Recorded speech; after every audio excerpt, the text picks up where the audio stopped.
Welcome to A Friday Reads, where I talk about what I've read, what I'm reading, what I hope to get to next. Hopefully my cat won't meow too much. And I have a library and book haul to show you guys near the end.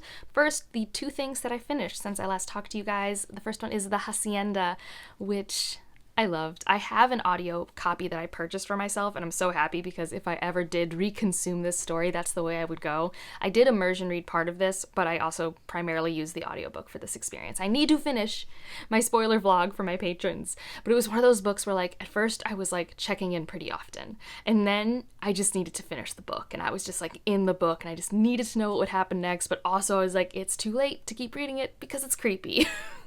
Like, I don't think it was, like, super scary, but some of the things that happened, I'm like, I cannot read this close to bedtime because then suddenly I'm going to start seeing what she's seeing in my own home, and I don't want that. This is definitely gothic horror. We have a woman who marries a strange man, ends up in this house that is obviously possessed by something, and we need to figure out what possessed it and how to get rid of it. She enlists the help of this priest, and how they lean on each other, develop trust in their relationship, their backstories. I loved it all. It was great. I also love this type of story. It reminds me of watching some of the kind of classic tension, suspenseful films that I watched with my grandma, like Gaslight and stuff like that growing up. It reminded me of those types of tensions in movies and scenarios, and I really liked it. Loved the thematic discussion on colonialism and othering and just this general time period. I thought it was just excellently executed. I'll read something else by this author always, and more importantly, I'm going to figure out what else these people have narrated because I loved their voice. It was great. I don't know what else to say. I will say that if you are also reading it and want to be a part of a discussion, I am filming stuff for my patrons, so there's that. But the Blaze and Bodice Ripper Book Club, which are hosted by a bunch of my friends on BookTube, they usually meet this quarter around Halloween weekend. If there is a link around, I will share it down below, but the four of them are going to dress up and discuss this book, and I assume that'll be a fun time. If I'm free, I'm going to be in the comments to see what they think. So yeah. Another one I finished was Lobezona, and I liked this book a lot, and I really like that it exists. I wish I was still in my, like, plot-driven phase of my life, because this is a little too plot-driven for me and my taste. Like, when we were in the contemporary setting, and we had her and her mother and kind of her adoptive grandmother, and we were just exploring their day-to-day life, I ate that up. And then it kind of falls into what you expect with a girl with special powers, ends up in, like, a training scenario, and then there's forces they have to combat. Like, it had a kind of traditional formulaic trappings to that type of story, which was fine, but I think for me it was a little long for that part of it, and it, even though it was long, it didn't stay in the moments that I wanted to ground some of the friendships. That said, I did like the love interest situation, and I think some people would be very frustrated by the love scenario in this book, but I wasn't frustrated with it. I actually really enjoyed it, and that would be one of the reasons why I would pick up the sequel. But I do wonder if I'll pick up the sequel, because the sequel has me nervous, because I think what happened is, so this book came out in 2020, and it got general love, and then the sequel came out last year, and nobody talked about it. And so the sequel's not even getting a paperback, and I think this book lends itself naturally to another book after the second book, based off what I've heard about that ending, like, to the point where so many people just assumed it was a trilogy when they were reviewing book 2 on Goodreads. But it's technically only a duology that has, I think, an open ending. And I think since the second book didn't, sell enough copies, it's not going to keep going, and that just makes me sad. This is a bilingual character, she's undocumented, she's Argentinian, and that culture is just in this, and it's so good. I will say something that I found a little jarring, and it's partially, when it was written, and also the author's connection to the source material, is like, there are so many Harry Potter references.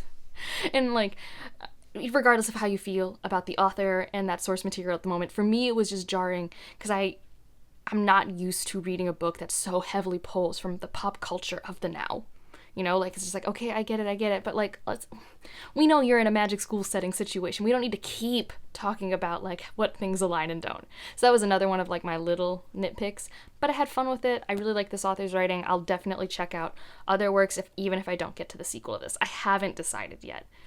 I'm, like, nervous about an open ending, and also, like, I feel like I got what I wanted from reading this, and I don't know what else I want. Like, obviously this ends in a place where, like, yeah, you need a second book, but I'm not plot driven, so it's my motivation to keep going in the series I'm unsure of, and I have been thinking that contemporary YA might be the way to go for me in the future, because I do seem to like the more grounded in reality stories that are told in coming of age situations. So maybe that's what I need to do next.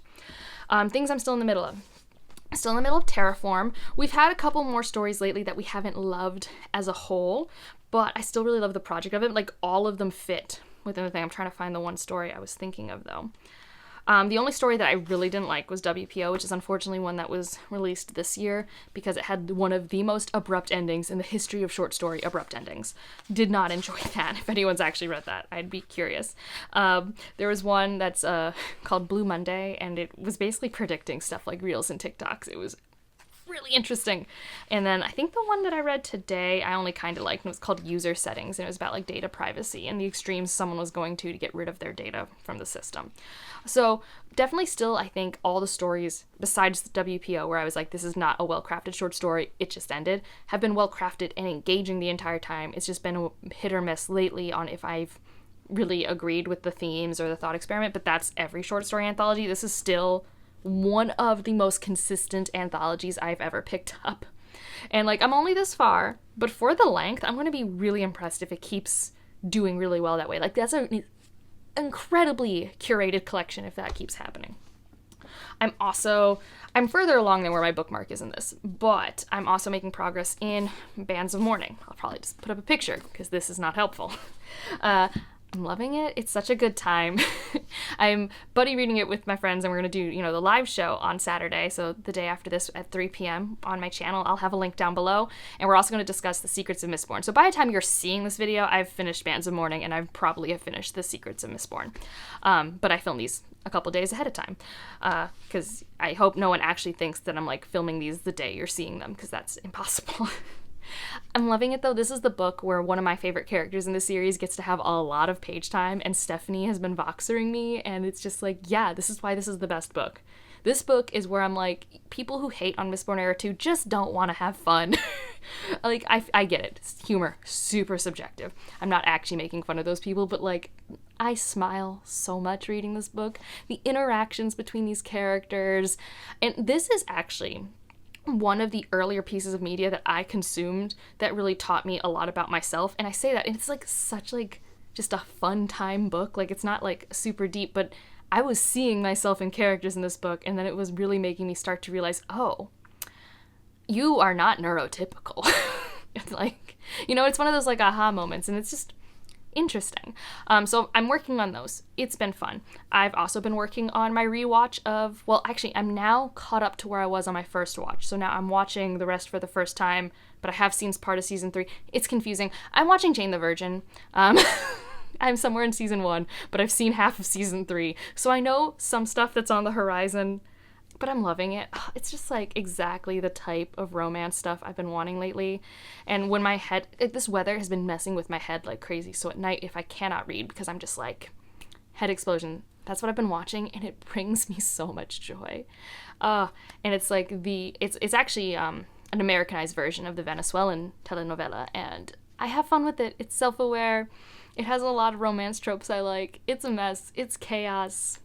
I love it. But things I'm going to pick up next.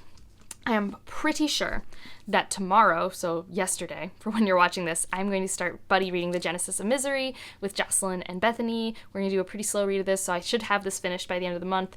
There are not nearly enough reviews out of this book, because I was preparing for my recent releases video that you should see next week, because for once I think I'm on time with doing the research and preparing that video. And I don't know if I'll love this book. I'm predicting a 4-star experience, maybe a 3.5. But I like the idea of it and the project, and I love this cover. So I'm hoping that I've set my expectations appropriately, and it will be a great time. And so now into the haul. So if you remember last week, I read Chilling Effect, which I guess this is now my telling you I'm playing Mass Effect right now. Also cutting into my reading time. But I have learned, like, playing Mass Effect, I'm really liking it. It's reminding me of some of the computer games that I did actually play as a kid, and I'm like, oh, I'm really liking, like, the level of side quest to main quest balance. It's not so open world that I get very overwhelmed. It still has some, like, good train tracks, and also there's enough, like, low stakes areas for me to hide in after I've had, like, an adrenaline moment, because I am very easily overwhelmed in video games. So, Chilling Effect, realizing now, that it's very much inspired by Mass Effect. The name also makes a lot more sense. But I picked up the next 2 in that series. So the second one is Prime Deception. Look at that cat. I've been told this cat, this is Mala, might be playing a bigger role, and that has me very excited. Makes me really want to pick this up soon. Also, this cover is so pretty. And then I got the third one that came out this year, Fault Tolerance, and I want to read it. Maybe I won't get to the entire trilogy this year, but I want to read it before Hugo nominations because this entire trilogy is eligible for that. So I got those 2. I also got What Moves the Dead, which you already know if you've seen one of my shorts that I put together. I'm excited. I have a video idea for my Halloween weekend, and I want to read this during that. I think it would be fun. Also, it's so pretty. Like, so both my T. Kingfisher books, I'm being spoiled, have this gorgeous foiling on the front and these end pages. Like, I don't know if it's the same artist, but it's very similar to my copy of Nettle and Bone. So that excites me. And then my library haul, besides the Hacienda, which I already talked about. I don't think I'll get to read this, but I saw it on the shelf. And you know, sometimes you just take a book home because it gives you the serotonin of purchasing a book without actually purchasing a book. That was me and this new Rin Shipeko released Silver Under Nightfall. I haven't heard a lot about this, but I think it's like vampire polyamory romance with a mystery about this virus that's affecting vampires. I don't know. I'm interested in it. I've always wanted to read a work by them. But most of their works before this, I think, have been YA, and not because they're YA I haven't picked them up, but there have been mixed reception, which might mean I would like them a lot. But I saw this on the shelf, and there's just something about this time of year that's like, yeah, I want vampire romance. So a polyamorous vampire romance seems fun. And I read the first couple pages of this at my bookstore, and the writing style was generally working, and I hear Remy is just like a main character that you can root for. Yeah, that's his name, Remy. I think it's a he. I actually don't know, because I'm going to guess that there's going to be even more queer rep in this book, especially with Rin Shipeko being non-binary.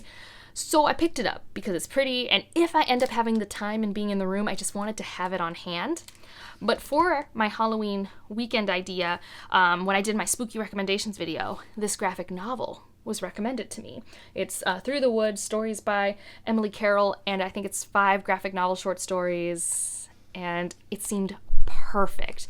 Because also, I was watching earlier this month, yes, I think on October 1st, I was watching this show, Over the Garden Wall or something. It's on HBO, and I know it came out on like Cartoon Network forever ago, and it's like 10 episodes of like 10 minutes each, and it was so autumnal, and I don't know if this will be remotely like that, but it gave me like the similar vibes.